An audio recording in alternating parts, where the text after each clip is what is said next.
Is careful with his words. As Joe Carroll found out, this farmer lets his deeds speak for him.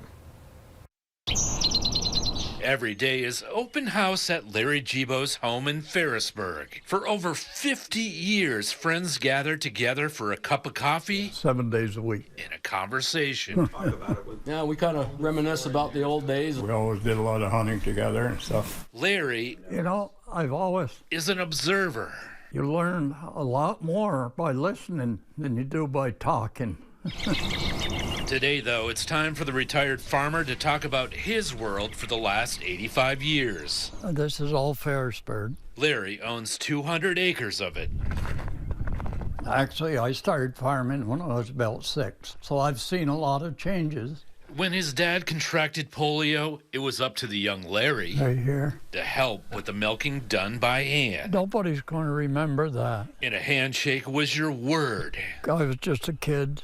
Along with his other chores, Larry decided to branch out and start his own mini dairy operation. 12, 13 years old. So I went and talked to the cattle dealer. He said, I'll set you up. You give me so many dollars a month. The cows are yours. 3 to be exact, making him a little milk money. And I produce a can or 2 of milk a day.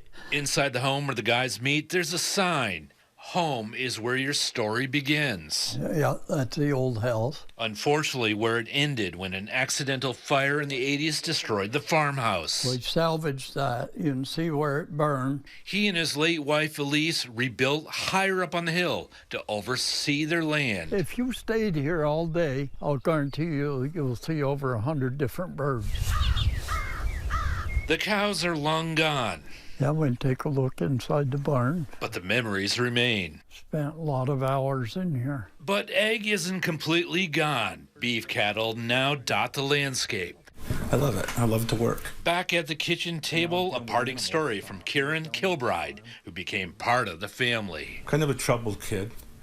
Ended up living here, growing up on the farm. Best thing for me.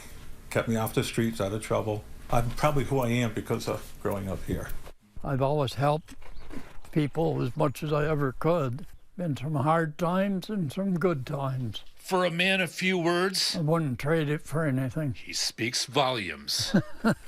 Reporting in Ferrisburg, Joe Carroll, Channel 3 News.